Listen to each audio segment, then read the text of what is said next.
Hello guys, how are you doing? I hope you are doing great. So today in this video we are going to learn class 6 math exercise 4D. इसके पहले guys हम chapter 1 से लेकर के chapter 4C तक video question by question solve करवा करके upload कर दिए। यदि वीडियो आप लोग नहीं देखे हैं तो हमारे चैनल में प्लेलिस्ट पे जाइएगा, वहाँ पर आप लोगों को क्लास 6 मैथ नाम से एक प्लेलिस्ट मिल जाएगी। वहाँ पर आप लोगों को पूरा वीडियो मिल जाएगा। आप लोगों को क्वेश्चन बाय क्वेश्चन आप लोग देख सकते हैं। यहाँ पर पार्ट बाय पार्ट हम वीडियो डाले हैं, आप लोग देख सकते हैं। ओके, तो इस वीडियो में हम लोग सीखेंगे क्लास 6 का मैथ एक्सरसाइज 4D। तो वीडियो को अंत तक जरूर देखिएगा और चैनल पे नए हैं तो चैनल को सब्सक्राइब जरूर कर लीजिए, क्योंकि क्लास 6 मैथ का सॉल्यूशन मेरे इस चैनल पे मिल जाएगा आप लोगों को। 6, 7, 8, 9, 10 तक के हम वीडियो बनाएंगे। अभी ये क्लास 6 का सीरीज चला रहे हैं, तो क्लास 6 वाले बच्चे जरूर देखें वीडियो को। तो चलिए वीडियो को करते हैं स्टार्ट। तो फ्रेंड्स चलिए देखते हैं क्वेश्चन नंबर पहला, जो 4D का क्वेश्चन नंबर पहला है उसे देखते हैं। तो देखिए इसमें कुछ फिगर बनाया गया है। यहाँ पर देखिए फिगर कुछ बुक में दिया है, यदि बुक लेकर के आप लोग पढ़ेंगे तो आप लोगों को ज्यादा समझ में आएगा।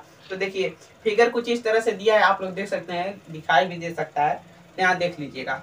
देखिए यहाँ पर लिख रहा है, ये उपयुक्त दंड आरेख को देखिए जो मोहित द्वारा वार्षिक परीक्षा में विविध विषयों में प्राप्त किए गए अंकों को प्रदर्शित करता है। ओके, तो यानी कि ये दंड आरेख बनाया गया है। एक लड़का है जिसका नाम है मोहित और वह वार्षिक परीक्षा में कुछ जो विषय में नंबर होता है वो पाया है, तो उसी को इस दंड आरेख पे दर्शाया गया है। तो यहाँ पर देखिए क्या प्रश्न पूछ रहा है, यह दंड आरेख क्या सूचना प्रदर्शित करता है। तो यह दंड आरेख क्या सूचना प्रदर्शित कर रहा है, विषयों में प्राप्त अंक। विषयों में प्राप्त अंक यहाँ पर लिख सकते हैं, यह दंड आरेख विषयों में प्राप्त अंक प्रदर्शित करता है। यहाँ पर लिख देते हैं विषयों में प्राप्त अंक, विषयों में प्राप्त अंक, इतना भी लिख सकते हैं, या अंक प्रदर्शित करता है पूरा लिख सकते हैं, इतना भी लिख देंगे तभी चलेगा। तो देखिए यहाँ पर सेकंड क्वेश्चन क्या कह रहा है, इसमें देखिए सिर्फ क्वेश्चन आंसर, सिर्फ जवाब देना है। आप लोगों को इस तरह से लिखना है, इसको सॉल्व नहीं करना है। इसमें सॉल्व करने वाला कोई क्वेश्चन ही नहीं है, क्योंकि इसका जो चैप्टर है उसका नाम ही है सांख्यिकी, आंकड़ा। ओके, इसे इंग्लिश में क्या कहा जाता है, स्टैटिस्टिक। ओके, तो यहाँ पर किस विषय में मोहित ने अधिकतम अंक प्राप्त किए, किस विषय में मोहित ने अधिकतम अंक प्राप्त किए। तो यहाँ पर देख लेना है। तो देखिए सबसे बड़ा वाला दंड कौन सा है, यानी कि सबसे बड़ा वाला ग्राफ किसका बना है, यानी कि ये गणित का बना है, यानी कि मैथ में सबसे अधिक अंक प्राप्त किया है। कितना मार्क्स प्राप्त किया है, 18 मार्क्स। तो यहाँ पर लिख देना है मैथ, यानी कि गणित में इंटेलिजेंट है बच्चा, यानी कि मोहित गणित में इंटेलिजेंट है, यानी कि गणित में 80 अंक प्राप्त किया है, 80 मार्क्स। ओके, तो यहाँ पर चलिए आप लोगों को क्वेश्चन नंबर 3 और 4 का बता देते हैं। तो चलिए देखते हैं क्वेश्चन नंबर 3 और 4 में कह रहा है, या किस विषय में न्यूनतम अंक प्राप्त किए। न्यूनतम मतलब सबसे कम, तो सबसे कम अंक किसमें प्राप्त किया है, चलिए देखते हैं। तो न्यूनतम अंक जो है आप लोगों का SST यानी सामाजिक विज्ञान में। तो यहाँ पर सामाजिक विज्ञान लिख देना है, सामाजिक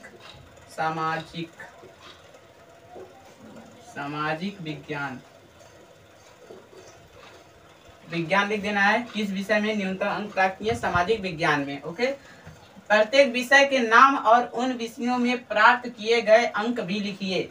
तो आप लोगों को बता देते हैं, यह तो आप लोग कर ही सकते हैं, स्वयं आप लोग खुद कर सकते हैं। जैसे देखिए हिंदी लिख देना है, हिंदी में कितना अंक प्राप्त किया है, 60, यानी 60, लाइट चली गई है। तो यहाँ पर देखिए अंग्रेजी में कितना, 55।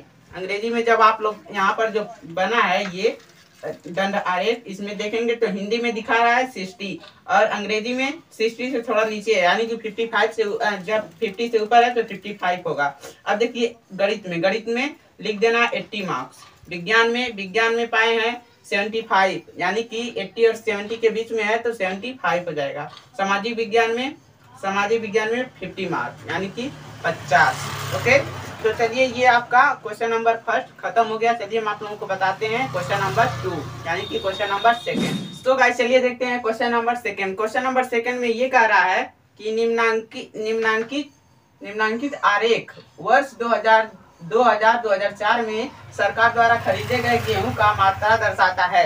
सरकार द्वारा खरीदे गए गेहूं का मात्रा इसमें दिखाया है। इसमें भी दंड आरेख बनाया है, जो फिगर है इसमें भी बनाया है। तो आप लोग बुक में देखिएगा तभी आपको दिखेगा। तो यहाँ पर हम बगल में यदि कोशिश करेंगे लगा देंगे तो यहाँ पर आप लोग को दिख जाएगा। तो यहाँ पर देखिए क्या है यहाँ पर कह रहा है उपयुक्त दंड आरेख पर आधारित प्रश्नों के उत्तर दीजिए। तो यहाँ पर देखिए लिखे हैं दंड आरेख पर आधारित प्रश्नों के उत्तर। तो देखिए पहला है और दूसरा है, पहला और दूसरा लिख दिए हम यहाँ पर। तो चलिए गाइस पहला और दूसरा देखते हैं। तो पहला और दूसरा कह रहा है, पहला में कह रहा है इस आरेख का पैमाना क्या है। इस आरेख का पैमाना आपको बताना है। तो इसमें आप लोग देखेंगे तो आप फिगर बना उसके ऊपर लिखा है इसका पैमाना क्या है। पैमाना 1 सेमी इक्वल टू 5000 टन। 1 सेमी इक्वल टू 5000 टन, यानी कि 1 सेमी जो है 5000 टन को दर्शाएगा। तो यहाँ पर लिख सकते हैं पैमाना 1 सेमी, यहाँ पर 1 सेमी इक्वल टू 5000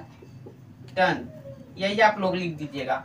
तो यहाँ पर यही इसका आंसर हो जाएगा। अब देखिए सेकंड में क्या लिखना है। पूछ रहा है किस वर्ष गेहूं की अधिकतम मात्रा खरीदी गई और कितनी। किस वर्ष गेहूं की अधिकतम मात्रा खरीदी गई और कितनी खरीदी गई। तो देखिए वर्ष 2004 में गेहूं का अधिकतम मात्रा खरीदा गया। कितना खरीदा गया, यहाँ पर इसमें लिख रहा है 30,000 टन। कितना खरीदा गया गेहूं का मात्रा 1000 टन में।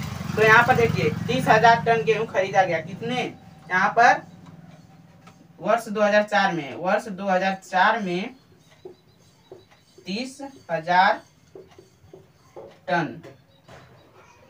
वर्ष 2004 में कितना खरीदा गया, 30,000 टन। तो चलिए हम यहाँ पर 2 क्वेश्चन और बचा है, थर्ड और फोर्थ। चलिए आप लोगों को भी बता। तो गाइस चलिए देख लेते हैं क्वेश्चन नंबर थर्ड और फोर्थ दूसरे का तीसरा और चौथा। तो देखिए लिख रहा है किस वर्ष में गेहूं का न्यूनतम मात्रा खरीदा गया।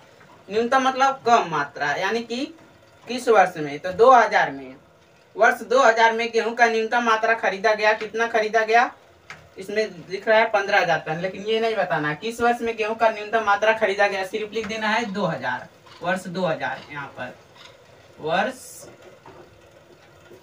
2000 में इस तरह से आप लोग लिख दीजिएगा। वर्ष 2002 में गेहूं की कितनी मात्रा खरीदी गई।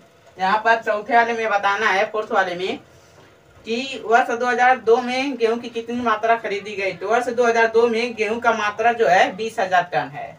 यहाँ पर लिख देना है 20,000 टन। यहाँ पर 20,000 टन, इस तरह से आप लोग लिख देंगे 20,000 टन खरीदा गया। तो देखिए आप, चलिए हम आप लोगों को बता देते हैं question number third. Question number इसमें थर्ड दिया है, उसके बाद क्वेश्चन नहीं है इसमें।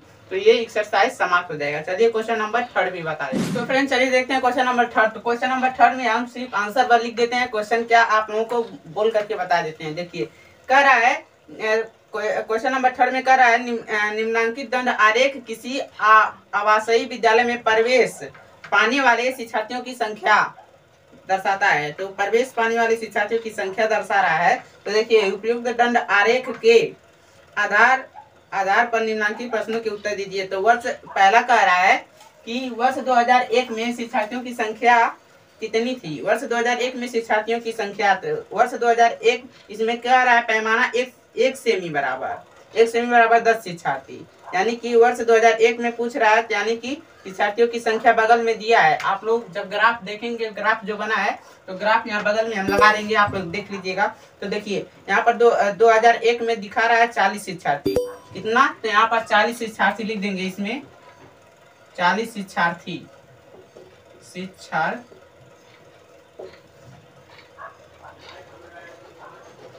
40 शिक्षार्थी हो गया। 40 शिक्षार्थी आप लोग लिख दीजिएगा। यहाँ पर वर्ष 2002 में शिक्षार्थियों की संख्या वर्ष 2001 के शिक्षार्थियों की संख्या से कितनी अधिक थी। वर्ष 2002 में शिक्षार्थियों की संख्या वर्ष 2001 के शिक्षार्थियों की संख्या से कितनी अधिक थी। तो वर्ष 2002 में देख लीजिए 60 शिक्षार्थी हैं और 40 शिक्षार्थी हैं। तो 60 में से जब 40 माइनस करेंगे तो यहाँ पर कितना आएगा, 20 शिक्षार्थी में कम थे, यानी कि 20 शिक्षार्थी कम थे। और 2002 में 20 शिक्षार्थी अधिक हो गए, यानी कि 60 हो गए। अब तीसरे में देखिए, तीसरे में क्या कह रहा है, अधिकतम शिक्षार्थियों की संख्या किस वर्ष में थी। अधिकतम शिक्षार्थियों की संख्या किस वर्ष में थी। तो अधिकतम शिक्षार्थियों की संख्या वर्ष 2002 में थी, वर्ष 2002 में थी। इस तरह से आप लोग लिख दीजिएगा।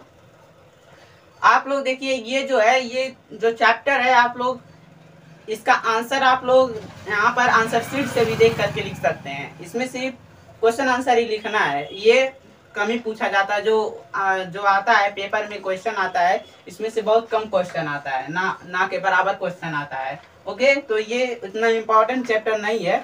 तो यहाँ पर इसमें एक एक्सरसाइज और बचा है, ये 4D जो था, ये 4D आप लोगों का फिनिश्ड हो गया, यानी कि समाप्त हो गया। अब एक एक्सरसाइज और बचा है, ये भी हम आप लोगों को वीडियो बना करके बता देंगे। तो यदि चैनल पे नए हैं तो चैनल को सब्सक्राइब कर लीजिएगा और वीडियो को एक प्यारा सा लाइक जरूर कीजिएगा, क्योंकि बहुत मेहनत करके वीडियो को बनाया जाता है। ओके, तो इसी तरह का वीडियो लेकर के मिलते हैं अगले दिन। See you tomorrow with a new video. Please take care and bye.